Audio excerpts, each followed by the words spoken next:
Just when you thought the Demon Lords were the most powerful entities in the series, That Time I Got Reincarnated as a Slime introduces the Archdemons.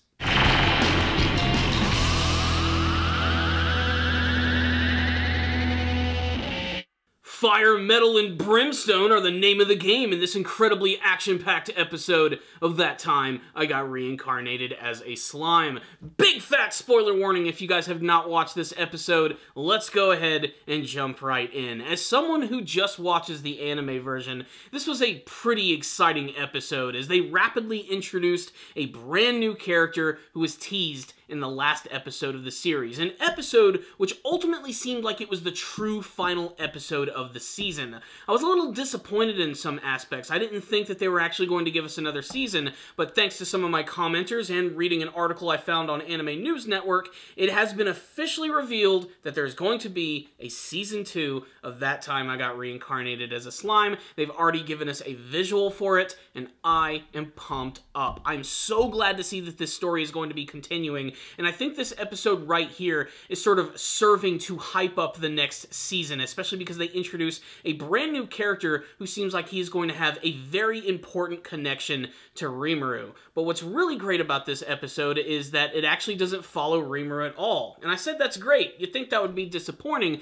but I actually found this to be a very intriguing episode, as that it was a flashback to the entire series before Rimuru even came to this world. It was an episode that actually focused on the character of Shizu as she went on this adventure to try and slay this demon in the kingdom of Filtwood. Filtwood has summoned all of these adventurers and warriors to their kingdom to try and find this superpowered demon which has been revived. But it's actually all a big trap. We actually get to learn that this kingdom is a kingdom of demons, and they've actually brought all these people in so that they could actually kill all of them, as well as increasing the power within their very own ranks. What they didn't count on is that one of these adventurers would actually be a super-powered archdemon who goes by the name of Kuro. That's not his official name, we don't get to learn it until the very end of the episode, but Kuro is one bad motherfucker. He made his appearance in the last episode of the series as he was looking through a crystal ball, looking at Rimuru, almost seeming obsessed about the character as he was doing it, and it looks like he's going to end up having a pretty strong connection to him later on in the series, probably in the very next season. But this episode does a great job of building him up, as he is a very different level of demon than we've ever actually seen. We know about the Demon Lords, who are incredibly powerful in the series. We've already seen them in action. I think Milim Nava can attest to the fact that Demon Lords are strong as shit.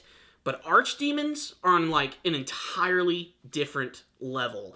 And the way that the character is actually introduced at the very beginning of the episode is that there are these two soldiers, one of which who has already been killed, and there's this woman who actually ends up summoning them to the world to get revenge on someone. And my personal theory is that these two warriors are known as the Silver Wings, these renowned heroes who were actually betrayed by the kingdom of Filtwood, and they've actually summoned Kuro to this world to get revenge for them and to take out these corrupted demons. But let's get back to the main story of Shizu, where she actually is at this point in the story. When she actually arrives at the kingdom, everybody's really impressed to see her. She still has a big reputation, known as the Conqueror of Flames. She's incredibly powerful, and she's one of the first ones to actually notice Kuro in this room as this super-powered mage who has a power that she's never felt before. It's like she's reading from the Bible of Dragon Ball Z at this point, and they end up getting in this really epic battle with one another where we finally get to see her using a little bit more of her fiery sword in action, and Kuro himself is able to summon this like massive bladed arm, which is armor plated. He can even fly around with black wings, and the choreography during this fight was pretty damned awesome. But Shizu actually manages to win by cutting off his arm, but she still doesn't feel all that confident in her victory. She actually recognizes that Kuro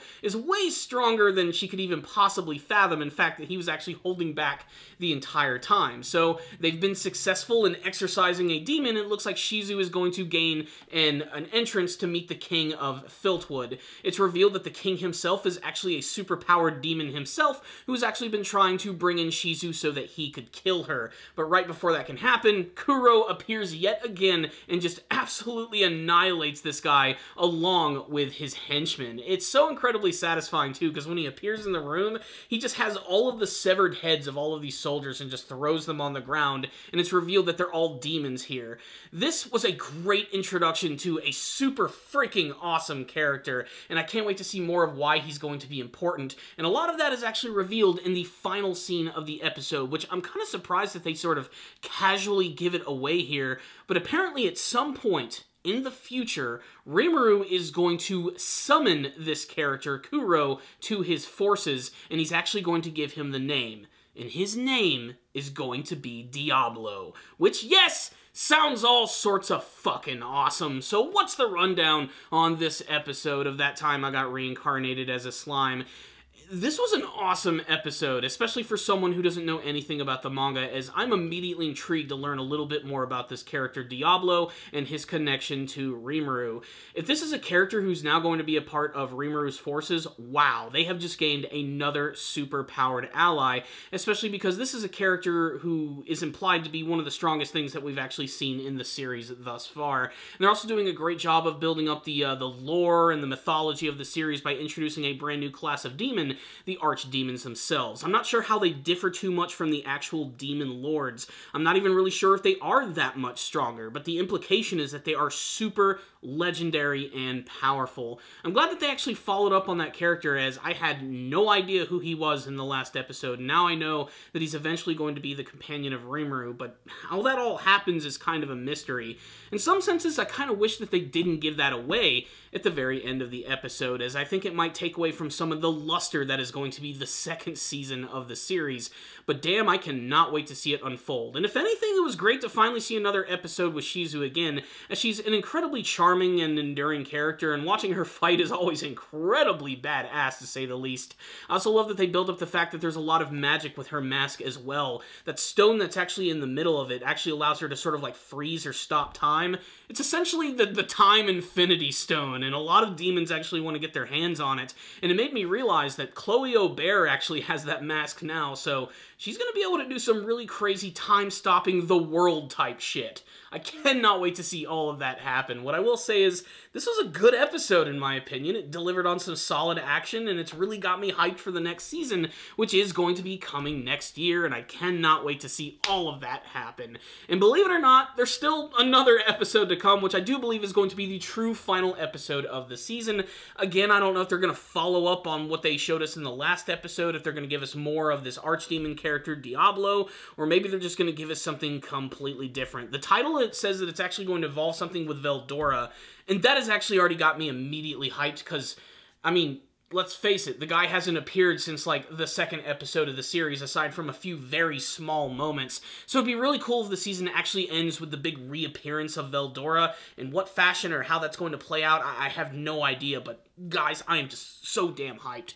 I'm going to give this episode right here a 5 out of 5. I really enjoyed the hell out of it. As an action anime fan, the battle with Shizu and Kuro, or Diablo, was incredibly impressive, and they did a great job of actually building up his character. It was a really simple but very cool design. I especially love the look of his eyes, the way that they glow red, that combined with his black hair and giant freaking demonic wings, just immediately makes him a really cool looking character. I really liked this one a lot, but I'd love to get your thoughts about the episode. If any of you guys did watch it, tell me what you thought about it in the comment section below, and what you hope to see from the rest of That Time I Got Reincarnated as a Slime. What did you think about the introduction of Diablo? Did you like his battle with Shizu? If you do not read the manga, do you have any theories as to what is actually going to happen, and what do you hope to see from Season 2? Thank you all for watching this review. I'll see you all next time, and as always, stay down, baby.